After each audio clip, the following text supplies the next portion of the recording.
Hello, everyone. It's me, Demetra K of the Demetra K Show, and I hope you're having a great day. So, on the second anniversary of George Floyd's death, President Joe Biden decided to sign the George Floyd Justice in Policing Act. Now, that act was proposed after George Floyd was murdered by that police officer, Derek Chauvin, in 2020. You guys may remember all the protests that happened worldwide due to Derek Chauvin kneeling on George's neck for nearly 10 minutes, resulting in his death.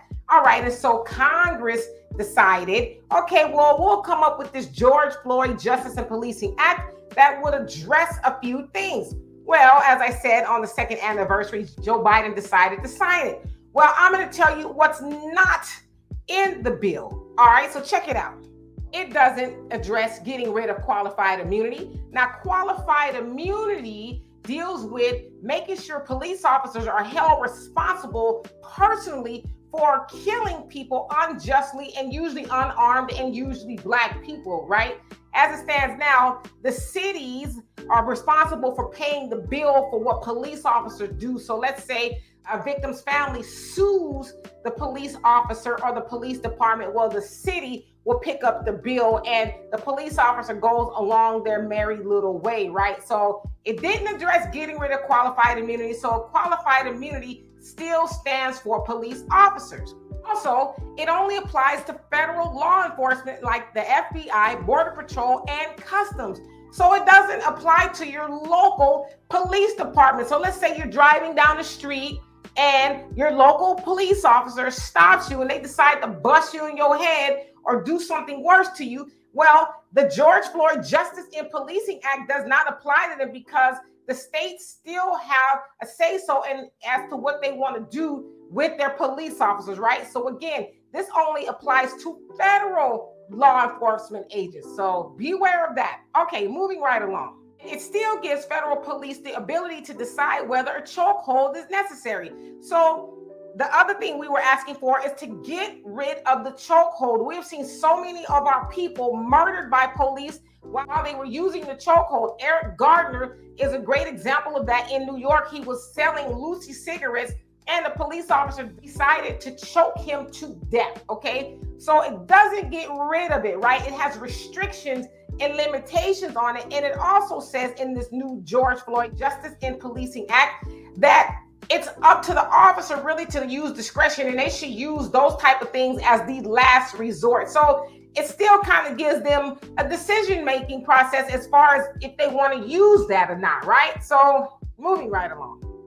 And it doesn't get rid of no-knock warrants. There's restrictions and limitations on that as well. So bringing that up in regards to Breonna Taylor, where the officers went into her apartment using a no-knock warrant means they didn't have to knock, right? And so they killed her in cold blood. And so it doesn't totally get rid of it on a federal level even. It just, gives a restriction. So while people, especially the Biden administration, might say, well, we signed the George Floyd Justice in Policing Act for you Black people. You really didn't, because nothing has really changed. It only applies on the federal level. When is the last time an FBI agent stopped you as you were driving down the street and choked you out or kneeled on your neck? When is the last time you were crossing the border and a Border Patrol agent did something austere to you? Now, I'm not saying they don't do those things, but we know that's not where the problem is mostly. Mostly the problem is with our regular local police officers. So it doesn't even address it. So honestly, y'all, it was a waste of time. It was more symbolism. We know the midterm elections are coming up and they're going to try to say, well, we got it done. Well, let me tell y'all something.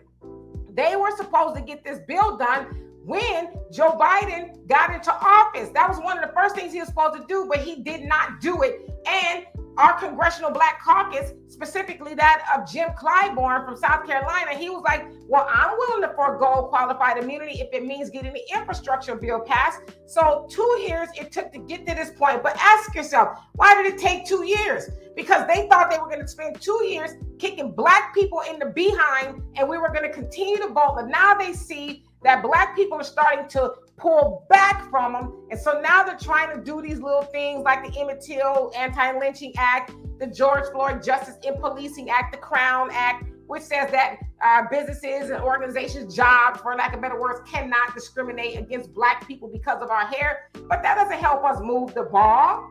That doesn't put money in our pocket. Those are little bitty things to say, here, we did something for you. Now go away. Nah, we want you to do something for us like you've done for everybody else. We want the money. We want the money like you sent it to Ukraine. We want what you've done for the Afghans. We want what you've done for Hispanics and everybody else coming over here seeking asylum and all of that. We want money. We want to be able to close the wealth gap in our community. So we want you, Joe Biden, your administration, to pay the debt that y'all owe Black people in this country. Enough with the symbolism and pretending like you're doing something. And you know the other thing, which is really kind of cold, but it's ingenious on the Biden administration, they know most Black people won't read this bill. They know that we'll go with the sound bites and, oh, Joe Biden did it. And look at Kamala. She was standing up there with him. So he finally, no, he did not finally do anything for us. He just know you won't read it. But guess what? I'm here to tell you it's a bunch of bullshit. Excuse my French.